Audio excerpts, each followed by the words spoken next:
नमस्कार दोस्तों। चलिए फिर से हमारे स्टडी ग्रीन पर्दा वाला चैनल में आपका स्वागत है। और मुझे उम्मीद होगा कि आप जहाँ पर भी होंगे स्वस्थ होंगे, मस्त होंगे। और आज हम लोग पढ़ेंगे फिर से जीओ में जनन ऑब्जेक्टिव। हम जो आज ये ऑब्जेक्टिव लेकर आए हैं ये बहुत ही इम्पोर्टेंट है, एकदम वीवीआई है। और आप लोग को पढ़ना बेहद इसको ज़रूरी है, क्योंकि ये एनसीईआरटी प्लस बिहार बोर्ड पर आधारित है। तो हम इसी को आपके सामने पढ़ाने का प्रयास करेंगे और आप लोग पढ़िएगा और लिखते चलिएगा दोस्तों। एक एक ऑब्जेक्टिव बहुत इम्पोर्टेंट है, ठीक है। तो पहला नंबर जो क्वेश्चन कि जीओ में जनन का मुख्य उद्देश्य क्या है। जीओ में जनन का मुख्य उद्देश्य क्या है? तो इसका उत्तर जो होगा, ये इसका जो उत्तर है, वंश की निरंतरता बनाए रखना। ये आप देख सकें, इसमें वंश की निरंतरता बनाए रखना। ये जो रेड करके इसका दिया है ऑप्शन, ये सही होगा। और आपके सामने इसका रेड ऑप्शन भी दे दिया है ताकि आपको समझने में, बार बार देखने में कोई दिक्कत ना हो और एक बार आपको दिखाने के बाद समझ में आ जाए कि हाँ, इसका उत्तर ये है। दूसरा नंबर क्वेश्चन कहता है कि जनन के कितने प्रकार होते हैं। जनन के कितने प्रकार होते हैं? इसका आंसर आपके सामने है, 2। कितना होगा दोस्तों? 2। अगला नंबर क्वेश्चन कहता है कि अलैंगिक जनन में कितने जनक होते हैं। अलैंगिक जनन में कितने जनक होते हैं और उसकी कितनी आवश्यकता होती है? तो यहाँ पर है दोस्तों 1। यहाँ पर 1 दिया है क्योंकि अलैंगिक जनन में एक ही जनक की आवश्यकता होती है। अगला नंबर क्वेश्चन दिया है कि लैंगिक जनक में कितने पेरेंट्स की आवश्यकता होती है, जनक की आवश्यकता होती है। यहाँ पर देखना है आपको कि जो ये दिया है अलैंगिक जनन, तो हम लोग जान लिए। अब हम लोग देखेंगे लैंगिक जनन। तो लैंगिक जनक में कितने जनक होते हैं? इसमें होते हैं 2। कितने होते हैं दोस्तों? 2। ये हम लोग को समझना ज़रूरी है कि अगर हम बायोलॉजी को अच्छा से पढ़ते हैं, समझते हैं, तो बेहद ही ज़रूरी रहेगा। क्योंकि बायोलॉजी जो बच्चे पढ़ते हैं वो अपने दिल और दिमाग से ध्यान में रख के पढ़ते हैं, ताकि उनके आगे आने वाले जो एग्ज़ाम होते हैं कंपटीशन वाले, उसमें भी बैठ सकें और बायोलॉजी की तैयारी के द्वारा उनको उसमें कुछ हेल्प मिल सके। अगला नंबर क्वेश्चन है दोस्तों कि निम्नलिखित में से कौन सा लैंगिक जनन का उदाहरण है। यहाँ देखना है कि निम्नलिखित में से कौन सा अलैंगिक जनन का उदाहरण है। अलैंगिक जनन जो जिसमें एक जनक भाग लेते हैं। आप देख सकते हैं कि इसका उत्तर जो होगा ये होगा अमीबा। क्या होगा दोस्तों? अमीबा, ठीक है। अब देखिए, इसमें जो अमीबा है ये अलैंगिक जनन है। जब ये अपने संतानों की उत्पत्ति करता है तो ये इसमें एक ही जनक भाग लेते हैं। और इसका जो होता है अमीबा का, वे द्विखंडन द्वारा जनन होता है। किसके द्वारा होता है दोस्तों? द्विखंडन के द्वारा होता है। आप यहाँ पर देख सकते हैं, हम गोला में भी इसको कर दे रहे हैं।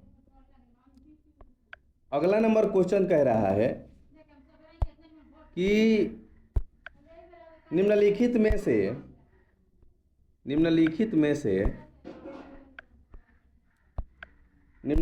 से कौन सा लैंगिक जनन का उदाहरण है। लैंगिक जनन का उदाहरण है तो आम। आप सीधा सीधे देख सकते हैं कि ईस्ट भी अलैंगिक है, हाइड्रा भी अलैंगिक है, अमीबा भी अलैंगिक है, तो आम बचा। तो आम क्या है? लैंगिक जनन है, जो अपने जनन की क्रिया करने के लिए इसमें नर और मादा दोनों की आवश्यकता पड़ती है, ठीक है। देख सकते हैं यहाँ पर जो आम दिया है, ठीक है। हमारा ये भी नहीं होगा, ये भी नहीं होगा और ये भी नहीं होगा। ठीक है, हम लोग आगे बढ़ते हैं और आप लोग लिखने का इसको प्रयास कीजिएगा ताकि आपको अच्छा से समझ में आ जाए। ठीक है,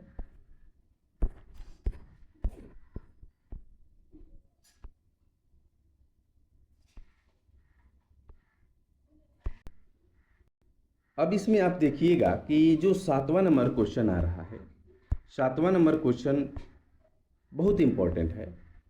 यहाँ पर अलैंगिक जनन की कौन सी विधि ईस्ट में पाई जाती है?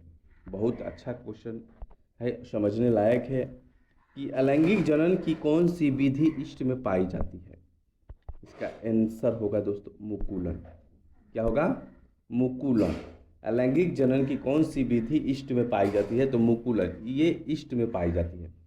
आप देख सकते हैं कि यहाँ पर चित्र के माध्यम से कितना अच्छा से इसको समझाया गया है, इसलिए हम ज़्यादा चित्र को लेकर ही समझाने का और पढ़ाने का प्रयास करते हैं। ठीक है, आगे हम लोग चलेंगे 8वां नंबर क्वेश्चन पर कि अमीबा में जनन किस विधि से होता है? अमीबा में जनन किस विधि से होता है? तो विखंडन के द्वारा। किसके द्वारा?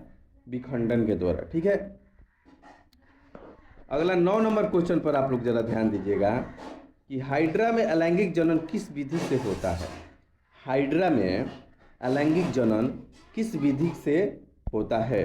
तो इसमें होता है दोस्तों मुकुलन विधि के द्वारा। किसके द्वारा? मुकुलन विधि के द्वारा। मुकुलन। ठीक है, ये है। आप लोग हर एक क्वेश्चन को लिखने का प्रयास कीजिएगा ताकि आपके नोट्स में रहे, आपके एग्ज़ाम तक ये बना रहे।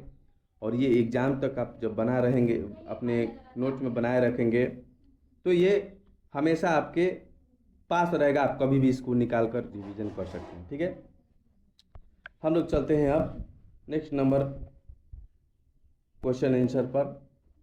हाइड्रा में अलैंगिक जनन किस विधि से होता है? हाइड्रा में अलैंगिक जनन किस विधि से होता है? तो इसमें भी होगा मुकुलन। क्या होगा दोस्तों? मुकुलन। ठीक है, ये देखना हमें बेहद ज़रूरी है कि जो मुकुलन विधि है वो हाइड्रा में अलैंगिक जनन के विधि से होता है। अब हमें आगे नंबर चलना है कि प्लेनेरिया में अलैंगिक जनन को कौन सी विधि पाई जाती है? अलैंगिक जनन की कौन सी विधि पाई जाती है? तो पुनर्जनन। क्या होगा? पुनर्जनन। सी नंबर हमारा आंसर है। नेक्स्ट नंबर हम लोग चलेंगे 11 नंबर पर कि फर्न में जनन किसके द्वारा होता है? फर्न में जनन किसके द्वारा होता है? स्पोर यानी बीजाणु के द्वारा। किसके द्वारा? बीजाणु के द्वारा। यहाँ पर देख सकते हैं स्पोर यानी बीजाणु के द्वारा। अब यही माध्यम हम लोग थोड़ा सा इसको समझने का प्रयास करेंगे कि फर्न में जो होता है, ये बीजाणु जो होते हैं, स्पोर जो होते हैं, ये जनन के द्वारा इसमें होता है। ठीक है, आगे हम लोग बढ़ेंगे। लास्ट नंबर इसमें क्वेश्चन है कि निम्न में से कौन सा जीव युग्मक बनाकर लैंगिक जनन करता है? युग्मक यानी पहले शुक्राणु होता है, उसके बाद से अंडाणु होता है। पहले शुक्राणु होता है, अंडाणु होता है, उसके बाद से इसमें युग्मनज होता है। तो ये मनुष्य में होता है दोस्तों। किस में होता है? मनुष्य में। और ये मनुष्य ही है जो लैंगिक जनन में आते हैं और इसमें नर और मादा दोनों की भागीदारी होती है और दोनों भागीदारी के बाद से ये नए वंश की जन्म करते हैं। ठीक है।